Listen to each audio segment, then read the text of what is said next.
В этом видео мы попробуем ответить на вопрос, как передать свойства материала в рисунке тушью. Эта тема актуальна, ведь окружающий мир представлен огромным количеством различных материалов, каждый из которых обладает уникальной структурой. Также мы поговорим о том, на что обращать внимание во время анализа свойств материалов, и о практике. Ваше мастерство в изображении материалов значительно повлияет на восприятие рисунка зрителями, сделает его по-настоящему интересным и выразительным. В случае черно-белой графики мы не можем полагаться на многообразие цветов. Поэтому текстуры, как и контраст, берут на себя главную роль.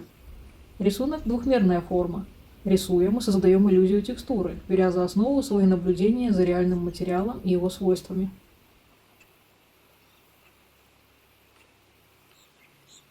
Если вы когда-либо изучали информацию по данной теме в англоязычном интернете, то наверняка заметили, что свойства материала обычно обозначают емким понятием texture, не вдаваясь в разграничение между фактурой и текстурой. Этот момент вдохновил меня на некоторые вольности. Я часто говорю о текстуре, подразумевая под этим еще и фактуру. Однако есть некоторые различия между этими понятиями, и о них стоит помнить. Фактура – это характер поверхности материала, его форма и рельеф, визуально-тактильные характеристики, определяющие внешний вид. Текстура – это наблюдаемые на поверхности внешние признаки структуры, рисунок, цвет и так далее. Получается, что текстура без фактуры – это плоский узор. Также можно сказать, что текстура, упрощенно, это просто изменение рисунка на поверхности объекта, и на форму она влияет незначительно. А вот фактура строится формой, рельефом. На фактуру свет оказывает большое влияние, а на текстуру – минимальное.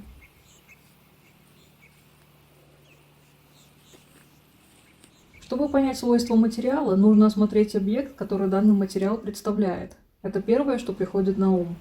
Желательно, чтобы у вас была возможность внимательно осмотреть этот объект с разных сторон, потрогать его, послушать свои ощущения. В некоторых случаях это невозможно, например, если мы работаем с фотографией. Тогда прикоснуться к объекту мы можем только мысленно. Какие-то детали приходится додумывать и прибегать к опыту. Например, мы знаем, что камни, как правило, гладкие, а кора дерева шероховатая и имеет специфический рельеф. Однако бывают камни с шершавой поверхностью. Поэтому поспешные выводы порой оказываются не совсем верными.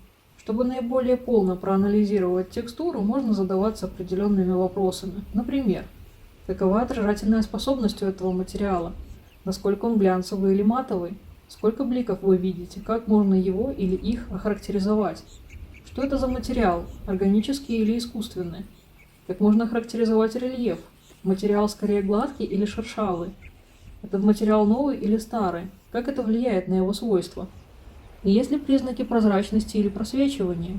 Каков силуэт изображаемого материала? Каковы края или грани? Жесткие, мягкие, резкие и так далее? Каков общий тон материала? Далее можно вдаваться в детали и подмечать нюансы. Например, найти и проанализировать узор, который делает данный материал особенным, отличным от других.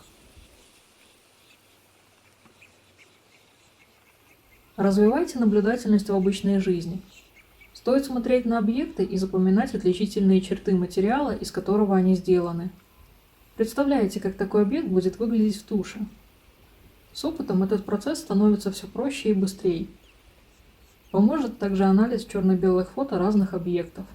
Если вы хотите нарисовать что-то относительно сложное и вас путает цвет и различные детали, можно сфотографировать этот объект на телефон и через какое-нибудь приложение перевести фото в монохромный режим. Будет проще понять и структуру материала, и форму самого объекта. В случае с цветным фото все еще проще. Переведите его в оттенки серого. Обращайте внимание на ритм.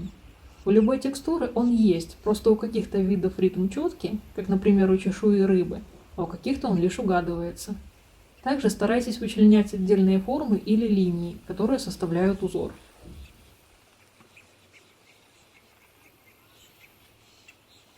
Во время практики рисования текстур я рекомендую фокусировать все внимание на отличительных чертах данного материала. Будьте настолько внимательны и вовлечены в процесс, как если бы вам нужно было завтра повторить тот же рисунок материала безо всяких референсов. И, кстати, подобные проверки памяти очень помогают эту самую память развивать. Работу с материалом можно условно разделить на две категории – анализ плоского образца и формирование текстуры на объемном предмете. Первый вариант базовый. Его простота заключается в том, что мы имеем дело со светотеневыми отношениями лишь самой плоскости, ее рельефом и узором.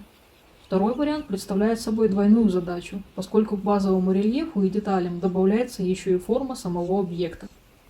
Чтобы наглядно проиллюстрировать данную идею, представьте себе кору дерева, как она есть, будто вы рассматриваете ее с близкого расстояния, а затем как бы отодвиньте воображаемую камеру, чтобы увидеть ствол дерева целиком.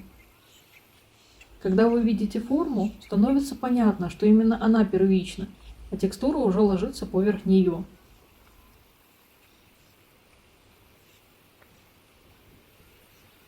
Для начала нужно определить, какой материал вы хотите изобразить, и проанализировать его свойства.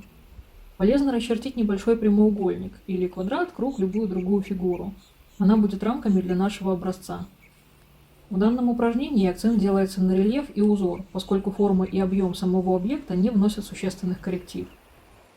Чешуя рыбы является достаточно простым и понятным примером для упражнения. Сперва я намечаю линиями контуры чешуек. Они представляют собой ритмичный узор.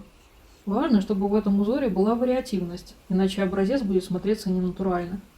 Затем я добавляю тени с помощью тонких штрихов, мягко отделяя чешуйки друг от друга. Последним этапом я усиливаю контраст дополнительными слоями штриховки, оставляя внешние края чешуек практически нетронутыми, чтобы показать их толщину. Также можно добавить точки там, где хочется показать детали, но штрих кажется слишком грубым средством достижения этой цели. Я делаю небольшое затемнение по периметру прямоугольника, чтобы объединить образец по тону и дать ему некоторую глубину. Этот нехитрый прием быстро создает иллюзию пространства.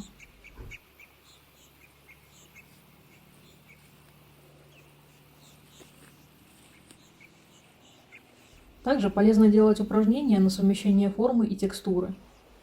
Сперва нужно нарисовать фигуру, которая будет задавать форму, например, куб, цилиндр или сферу, и определить, как этот объект будет освещаться, какие его грани или участки будут наименее или наиболее освещенными. Также стоит наметить падающую тень, это сделает образец чуть более правдоподобным. Я предпочитаю работать с заготовками, где уже есть некоторое количество кубов или сфер, и можно сосредоточиться на практике. Первый образец рабочего листа лучше сделать без текстуры как таковой, а просто наметить цвет, тень, полутень. Он будет своего рода моделью или отправной точкой с точки зрения светотени. Сперва мы выделяем главные характеристики материала, анализируем его. Нужно найти узор и ритм текстуры.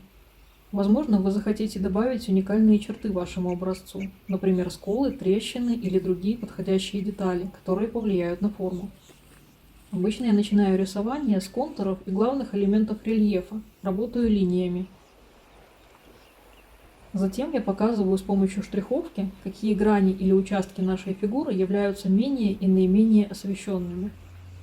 Детали текстуры и различные мелкие элементы обычно добавляются в конце.